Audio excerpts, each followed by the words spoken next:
हरियाणा के पलवल जिले के झांसा गांव में 19 जनवरी से 11 फरवरी के बीच करीब 20 मौतें हुई, जिनमें 4 नाबालिग भी शामिल हैं। पिछले कुछ हफ्तों से इस गांव में मौत का तांडव चल रहा है, मगर इसकी वजह क्या है, इसका जवाब किसी के पास नहीं। अचानक बीमारी, तेजी से बिगड़ती सेहत और कुछ ही दिनों में मौत। प्रशासन इन मौतों को पीलिया और हेपेटाइटिस बी से जोड़कर देख रहा है, लेकिन पुख्ता तौर पर कोई सही जवाब नहीं निकल पाया। इस गांव में मौत और डर जैसे शब्द अब बार बार सुनाई देते हैं। जनवरी के आखिरी हफ्ते से गांव में अचानक कई लोग बीमार पड़ने लगे। परिवार के मुताबिक शुरुआत अक्सर बुखार से होती थी, कुछ को पेट दर्द, कुछ को पीलिया जैसे लक्षण, और उसके बाद अचानक हालत बिगड़ती चली जाती। बीबीसी की एक रिपोर्ट के मुताबिक 11 साल के हुजैफा की मां कहती हैं कि एक दिन बुखार आया, दवा ली तो ठीक लग रहा था, उसी रात तबीयत बिगड़ती चली गई। अस्पताल पहुंचे तो बोले लीवर काम नहीं कर रहा। डॉक्टरों ने लीवर ट्रांसप्लांट की सलाह दी तो हुजैफा की मां तुरंत तैयार हो गई, लेकिन उसके लिए भी वक्त नहीं था। अब बेटे को खो चुकी है मां कांपते स्वर में कहती है कि मैं अपना लीवर देने को तैयार थी, लेकिन बाद में डॉक्टरों ने कहा कि बच्चा अब नहीं बच पाएगा। दोस्तों, इसी गांव के 22 साल के दिलशाद की कुछ महीने पहले ही शादी हुई थी और उसकी बीवी अब इद्दत कर रही है। दिलशाद चेन्नई में काम करते थे और 9 फरवरी को बुखार की हालत में घर लौटे।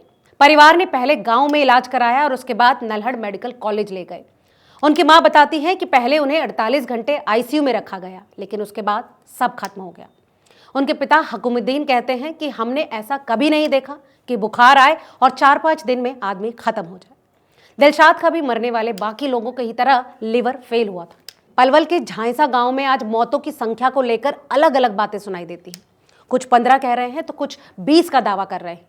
वहीं जिला उपायुक्त डॉक्टर हरीश वशिष्ठ कहते हैं कि अब तक 7 मौतें हुई हैं और मरने वालों में 4 केस हेपेटाइटिस बी पॉजिटिव थे। इसके अलावा जांच के दौरान गांव में 17 हेपेटाइटिस सी के कंफर्म केसेस भी मिले। हालांकि उन्होंने ये भी कहा कि फिलहाल स्थिति कंट्रोल में है। दोस्तों, यहीं से खड़े होते हैं कई बड़े सवाल। प्रशासन इस विषय में आखिर क्या कर रहा है? इस बारे में सहायक मुख्य चिकित्सा अधिकारी डॉक्टर संजय शर्मा कहते हैं कि करीब 1100 सैंपल्स ले लिए गए हैं। 2100 से ज्यादा घरों की स्क्रीनिंग की गई है। उनका यह भी कहना है कि हमने गांव में क्लोरीनेशन भी कराया है और बीमारी से बचाने के लिए हेपेटाइटिस बी की वैक्सीन भी 209 लोगों को लगा दी गई है। इसके अलावा पानी की जांच भी की जा रही है, जिसमें हेवी मेटल्स टेस्ट किए जा रहे हैं। लेकिन दोस्तों, प्रशासन के दावों और गांव के लोगों की बेचैनी के बीच एक लंबा फासला है। गांव वाले पूछ रहे हैं कि अगर बीमारी पहले से थी तो अचानक इतनी मौतें क्यों हुई?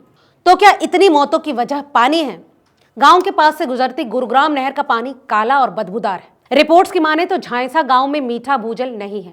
गांव में लगभग हर घर के बाहर पानी के टैंक दिखते हैं। बीबीसी पत्रकार से बात करते हुए गांव की ही आशु भी एक बाल्टी से लोटे में पानी निकालकर दिखाते हुए कहती है, पीने का पानी खरीदना पड़ता है। वो गांव से एक टैंक से रोजाना 2 बाल्टी पानी भर कर लाती है।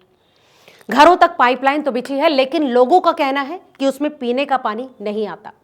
वहीं दिलशाद के पिता हकीमुद्दीन कहते हैं कि मौतों की एक वजह पानी भी हो सकता है।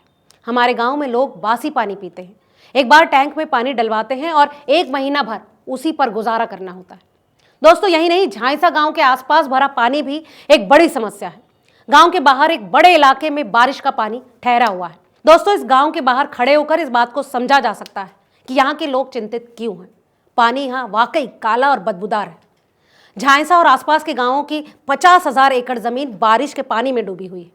इस बारे में स्थानीय कार्यकर्ता रामेश्वर कहते हैं कि इसमें इंडस्ट्रियल केमिकल आता है, अगर पानी में हाथ डाल दे तो खुजली हो जाती है। उनका मानना है कि पानी यहां से बाहर निकल ही नहीं पाता। ऐसे में सवाल उठना लाजमी है कि क्या इस पानी का भी लिवर की बीमारी से कोई संबंध है?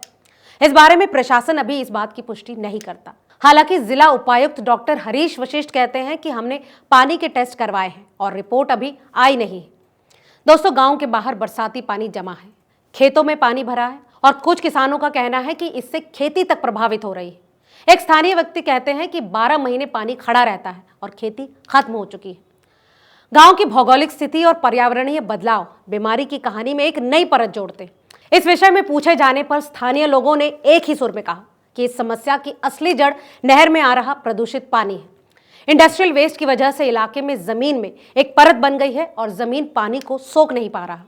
जब तक गंदा पानी साफ नहीं होगा, यहाँ समस्याएं बनी रहेंगी। दोस्तों, फिलहाल झांसा गांव में मौतों का ये सिलसिला थम जरूर गया है, लेकिन ये सवाल और भी गंभीर हो जाता है कि एक ही गांव में अचानक इतनी मौतें कैसे हुई। इस बारे में आपकी क्या राय है? हमें कमेंट करके जरूर बताएं।